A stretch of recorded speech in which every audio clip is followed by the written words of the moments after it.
আমি অভিষেক মান্নাদা। আমি তোমাদের চ্যাপ্টার 8-এর কতগুলো টপিক পরপর করাচ্ছিলাম। প্রথমে ভারী ধাতু বা হেভি মেটাল টক্সিসিটি, তারপর বায়ুবাহিত, জলবাহিত, মশাবাহিত, মাছিবাহিত বিভিন্ন সংক্রামক রোগ, তারপর খাদ্যে জীবাণু সংক্রমণ এবং পাস্তুরাইজেশন।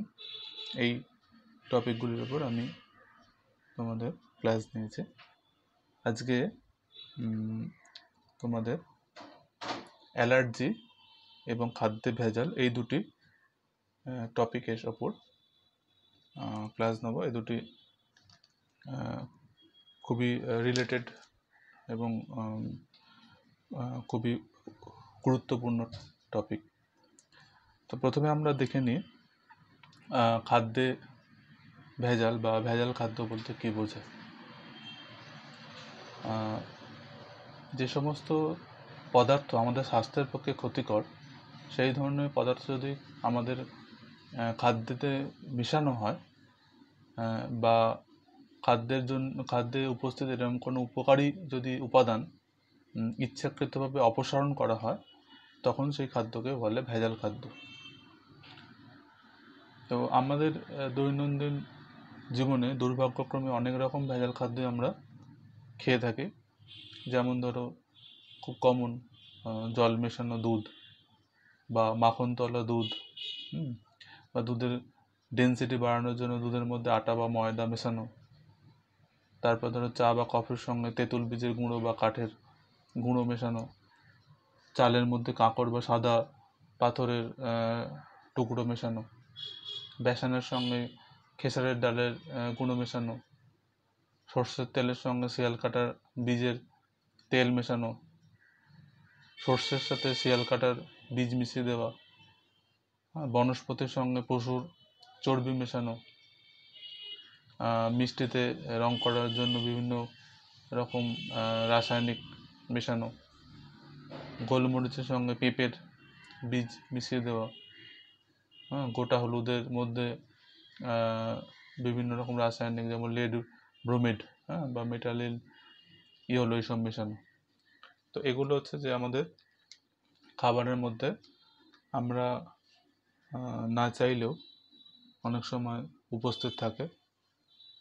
তো সেই বিষয়ে আমাদের সতর্ক হতে হবে। খাবারে ভেজাল মেশায় কেন? খাবারকে আরও আকর্ষণীয় দেখানোর জন্য এটা হতে পারে, খাবারে কৃত্রিমভাবে স্বাদ আনার জন্য, আর একটা হচ্ছে কম দামি পদার্থ মিশিয়ে বেশি করে লাভ করার জন্য। এগুলো হচ্ছে ভেজাল মেশানোর কারণ। এরপরে যদি খাবারের মধ্যে ভেজাল মেশানো থাকে তার ফলে কি হতে পারে বা কোন খাবারে কোন ধরনের ভেজাল মেশানো থাকে সেটা আমরা একটু জেনে নিই। যেমন ধরো শিয়াল কাটার বীজের তেল, তারপর হচ্ছে র্যানসিড তেল, এগুলো হচ্ছে ভেজাল। এটা মেশানো হচ্ছে সর্ষের তেলের মধ্যে। এতে কি হতে পারে? আন্ত্রিক রোগ হতে পারে, হাত পা ফুলে যাওয়া, ড্রপসি, গ্লুকোমা, এমনকি ক্যান্সার পর্যন্ত হতে পারে। তারপর ধরো খেসারির ডাল, এটা হচ্ছে ভেজাল। এটা মেশানো বেসনের সঙ্গে, তার ফলে কি হতে পারে? বাত, ল্যাথেরিজম, পা অবশ হয়ে যাওয়া। তারপরে ধরো ম্যালাকাইড গ্রিন, একটা রাসায়নিক, এটা হচ্ছে সবুজ রং, তাই এ সবুজ বিভিন্ন শাকসবজি বা লঙ্কা বা করলা, পটল এই সমস্তের মধ্যে এটা অনেক সময় মেশানো হয়। এটা যদি বেশি দিন মানুষের শরীরে যায় তাহলে কিন্তু ক্যান্সার হতে পারে। তারপরে 4 নম্বর ধরো মেটালিন ইয়েলো, এটা হচ্ছে ভেজালের নাম।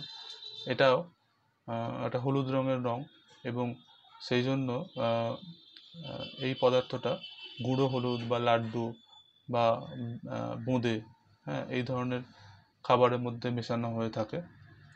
অনেকদিন ধরে শরীরে গেলে এটাও কিন্তু ক্যান্সার করতে পারে।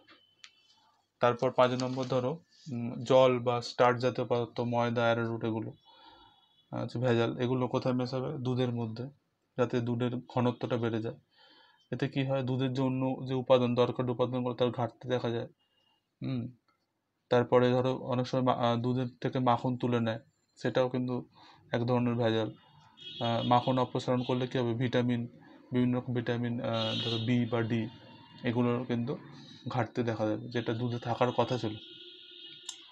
তারপর ধরো রেড লেট একটা ভেজাল, এটা লাল রঙের এবং এইটা লঙ্কার গুঁড়োতে মেশায়, তার ফলে কী হতে পারে, রক্তাল্পতা। তারপর ধরো স্যাকারিন শরবতে মেশানো হয়, পেটের অসুখ হতে পারে। তারপর ধরো জীবজন্তু চর্বি একটা ভেজাল, ঘি বা মাখনে মেশানো হতে পারে, তাহলে হজমের গন্ডগোল, গ্যাস, অম্বল, বিভিন্ন পেটের রোগ এই সমস্ত হতে পারে। তারপর ধরো তেঁতুল বীজের গুঁড়ো কোথায় মেশায়, চা বা কফিতে, কী হতে পারে, পেটের বিভিন্ন রকম সমস্যা, হজমের গন্ডগোল এগুলো। তারপর ধরো কাঁকড়, সাদা পাথরের টুকরো, এগুলো কী হবে, চালের মধ্যে মেশাতে পারে, যাতে চালের ওজন বাড়ে। এটা কী হবে না, দাঁত বা মাড়ির ক্ষতি হতে পারে, পেটের মধ্যে গেলে হজমের সমস্যা দেখা যেতে পারে। তাহলে এগুলো হচ্ছে আমরা এখন পড়লাম যে বিভিন্ন রকম ভেজাল এবং কেন ভেজাল মেশানো হয় এবং সেগুলো কোন খাবারে মেশানো হয় এবং তার ফলে কি সমস্যা হতে পারে। এরপরে আমরা জানবো আরেকটি টপিক, সেটা হচ্ছে খাবারের মধ্যে অ্যালার্জি। এই ব্যাপারটাকে, অ্যালার্জির কথাটা আমরা শুনেছি অনেকেই, অ্যালার্জি জিনিসটা কি সেটা এবার জানি। বাইরে থেকে আসা বিভিন্ন রকম পদার্থ, অনেক সময় প্রোটিন হতে পারে, সেটা তার বিরুদ্ধে আমাদের দেহের পরিপাকতন্ত্রের যে রিয়াকশান বা প্রতিক্রিয়া দেখা যায়, যার ফলে ত্বকে বিভিন্ন রকম র্যাশ হতে পারে, বা চোখ চুলকায়, হাত পা ফুলে যায়, এই রকম ঘটনাগুলোকেই বলে অ্যালার্জি।